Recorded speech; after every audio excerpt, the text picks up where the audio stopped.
welcome back to Let's Talk. My name is John, and today here on the channel, we're going to be talking about Conan the Barbarian and Conan the Destroyer, and their new 4K Blu-ray box set called The Conan Chronicles. But before we dive into that 4K Blu-ray review, let's talk a little bit about the films themselves. The first film, Conan the Barbarian, was released in 1980, and it's directed by John Milius, who actually also co-wrote the film with a little-known writer named Oliver Stone. And the Conan character is a very famous character. John Milius was apparently in love with the character. He was trying to get this film off the ground for a very long time. They even cast Arnold Schwarzenegger in 1977 after seeing a rough cut of Pumpin' Iron. So Arnold was attached from the very beginning, but it took years to get off the ground. But finally in 1982, they were able to do it. And this is Arnold Schwarzenegger just on the cusp of becoming famous. You know, he's kind of there. He's got a little bit of fame from Pumpin' Iron. Obviously, he's Mr. Universe. He isn't the Arnold Schwarzenegger we would come to know and love by the time 1984 rolls around with The Terminator, which just made him a megastar. And no, this is Arnold still trying to get his footing as an actor, and he doesn't turn out a great performance as Conan,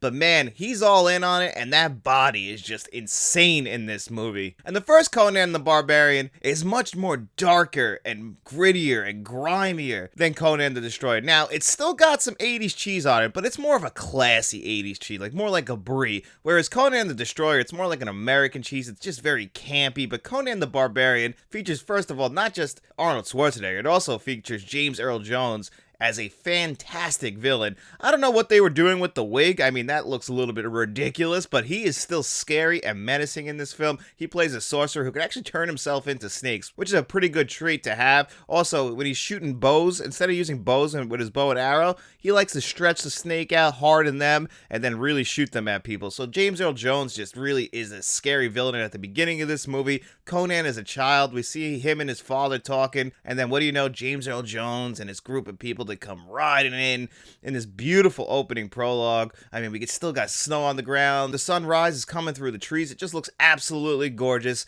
And then James Earl Jones proceeds to kill Conan's father and his mother. And from that point on, Conan is taken into slavery. He's basically just sent to do work for the rest of his life, basically on this giant wheel that he spends spinning, which actually is a really cool scene. As we see him aging, he goes to a teenager till eventually we end up with big, strong Conan. And then he's taken in to basically be a gladiator, one of the best at it, you know, just mowing people down. Then finally he gets freed. And when he gets freed, he decides to take on his own path. You know, he still believes in his god of Crumb, which I always love the fact that he's praying to Crumb. There's one great scene where because Arnold doesn't really have too many lines in the first Conan movie. He gets more in the second movie, but in the first Conan movie, because, you know, he wasn't too great at speaking English yet. So when they do give him lines, they are just so funny when he delivers them. It's like, Crumb laughs at your four winds. Laughs from his mountain. Just every time he delivers lines, they're just kind of ridiculous. So, for the most part, he's not asked to do too much of the line delivery. We also get Max von Sydow in this movie, which is just absolutely great. Max von Sydow apparently took the role because he just got sick and tired of doing the same old, which I'm guessing that this role kind of led him eventually to Needful Things. And I always like it when Max von Sydow is kind of playing over the top like he is in this film. So, it's always great to see such a great classical actor like Max von Sydow pop up in a movie like this. But this movie also, despite being so violent, gritty, and gory, you know, it's still a little bit cheesy. We get one scene where Arnold Schwarzenegger punches a camel.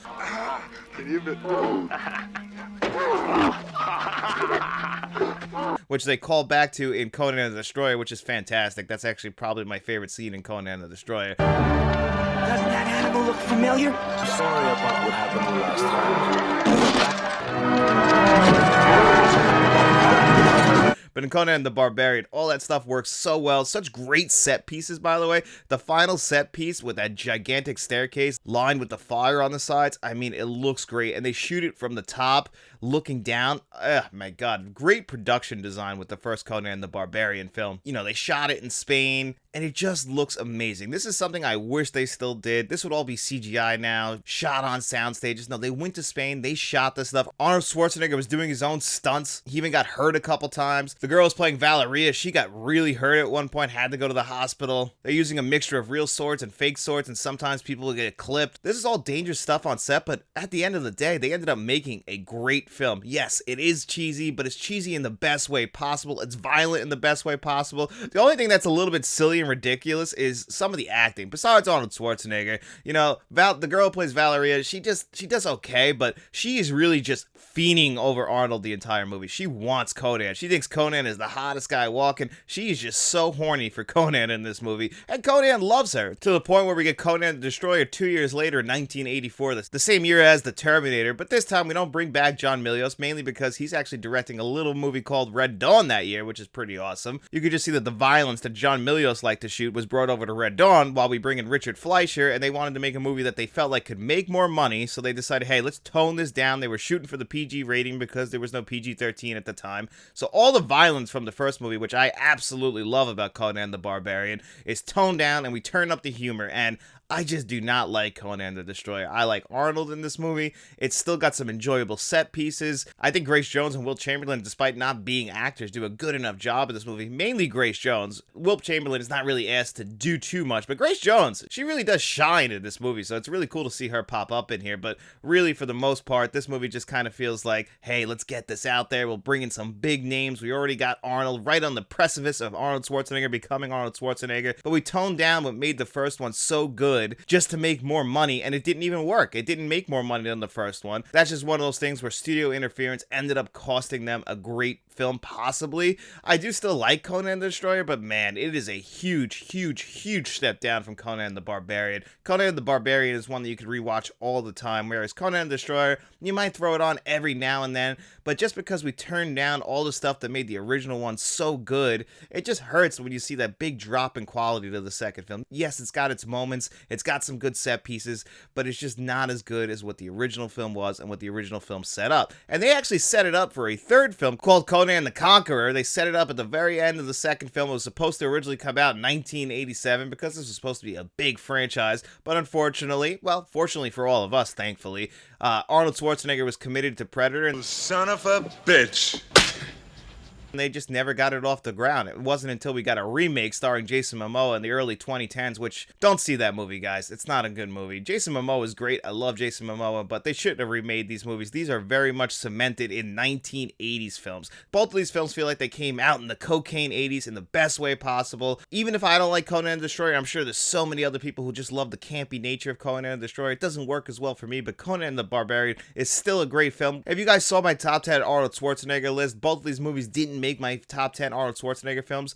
That's not to sell Conan the Barbarian short. Arnold Schwarzenegger is one of my favorite actors of all time. I pretty much just love all of his movies just because he's Arnold Schwarzenegger. Even if the quality of the film isn't great, I just always enjoy seeing Arnold Schwarzenegger. So even though Conan the Barbarian didn't make my top 10, it is still a great film. And if I had to recommend one of the two, I would definitely say choose Conan the Barbarian, which leads us right into the 4K Blu-ray reviews of Arrow Video's The Conan Chronicles. That is strength, boy. That is power. So Arrow Video gave us Conan the Barbarian and Conan the Destroyer on 4K Blu-ray. You were actually able to buy them separately with this nice Arrow Video hard packaging, so in the nice collector's edition, or you were able to buy them in this really nice collector's edition called the Conan Chronicles, where you will get both of them. So you get the really nice Arrow Video hard casing, really nice. I really love when Arrow Video whips this out. It's some of the best in all of physical media, and they did a great job on the artwork on here. And then when you come inside, you get Conan the Barbarian on 4K Blu-ray and Conan the Destroyer on 4K Blu-ray. And now Conan the Barbarian, a little bit different from Conan the Destroyer, because Conan the Barbarian is actually a 2-disc set, but it's only got the film on 1 disc. The first disc is the 4K Blu-ray, the brand new transfer on 4K Blu-ray, while the second disc is all of your extras, and there are plenty for Conan the Barbarian. And you also get some postcards right here, which is awesome. They really gave us everything we could have wanted in here as far as Conan the Barbarian goes, but that extras disc is fantastic. You get a couple of looking back documentaries, all previously released extras, and there is a ton of them, new interviews.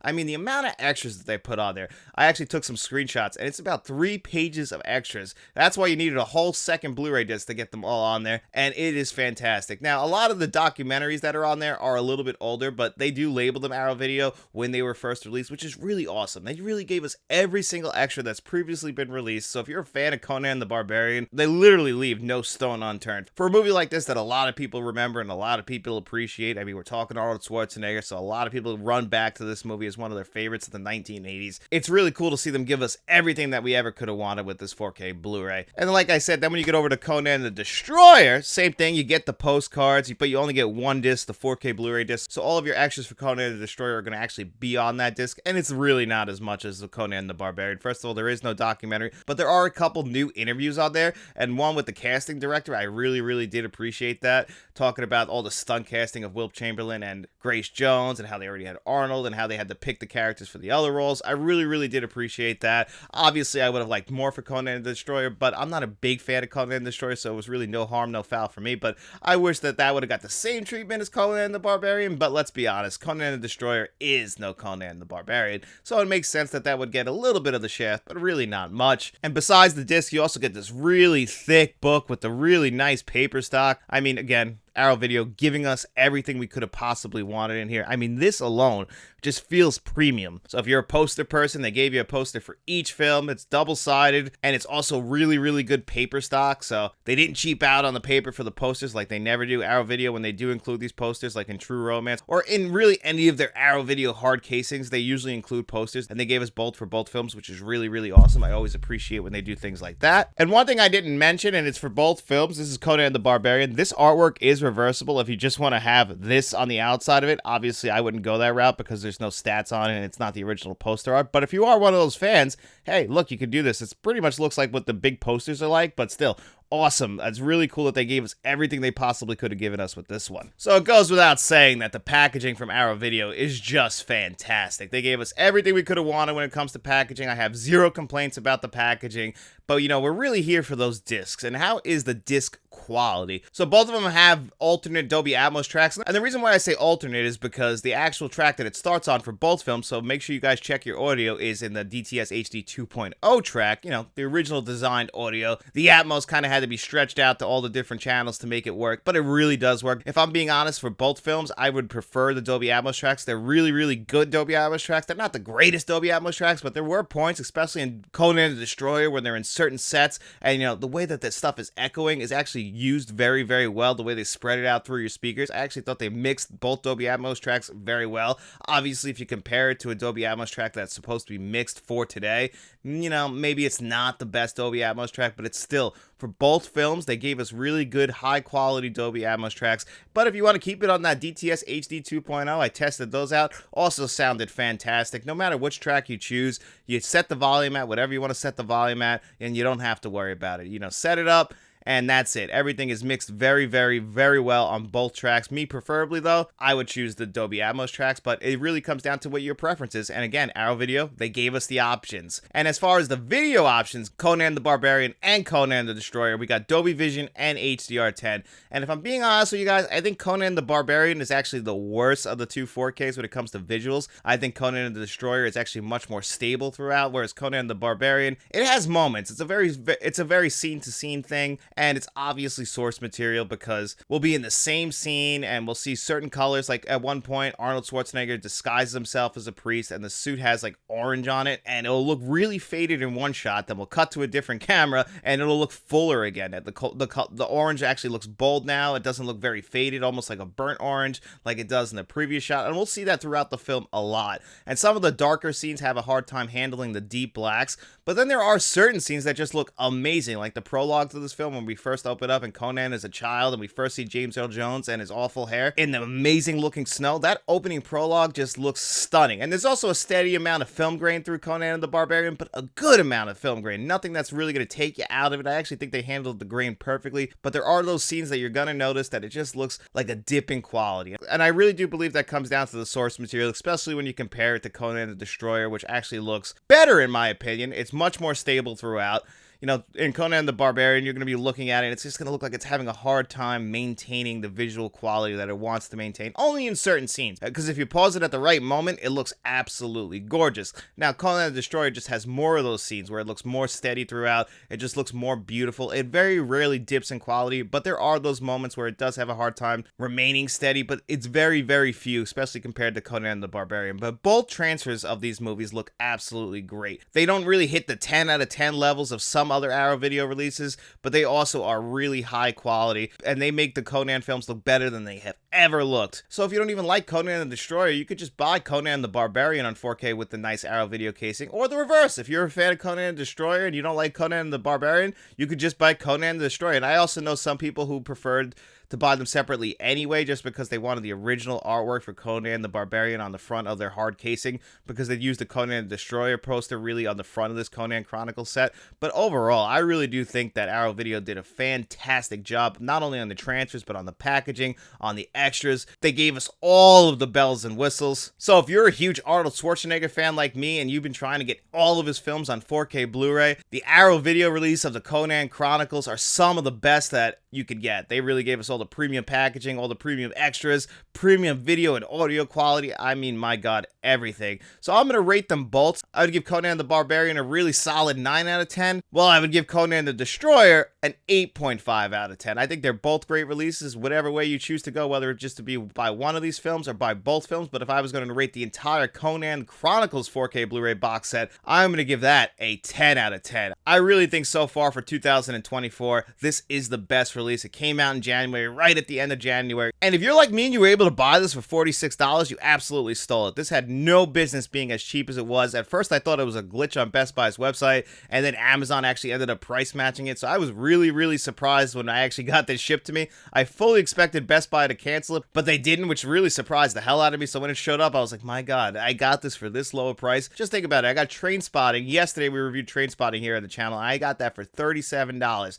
So for just about $10 more, I got a second film, and I got way better packaging than I got on Trainspotting, and the video and audio quality, maybe not as good as Trainspotting's. So really, if you got this for that $46 US price, you stole it, and you might not want to tell the cops about it, because it's just that damn good. What a release from Arrow Video. I am so happy that it turned out as good as it did. And I want to hear from you guys. Do you guys like the Conan films? Are you an Arnold Schwarzenegger fan like I am? Leave those comments in the comment section below. And while you're down there, don't forget to hit that like button, hit that subscribe button, turn notifications on. Then if you want to become a channel member like my producers, John Doe Juggalo, Jason Martin, Nocturnal, and Mr. Smelly Potato, or you can even become a channel director like Frank's Media and Reviews. But if you got no money to throw our way, don't you guys stress about it. We just appreciate you guys checking out this video. We hope you enjoyed it, and if you did, don't forget to get out in those streets, tell your friends about us, and then after you're done doing all of that, we'll be seeing you around.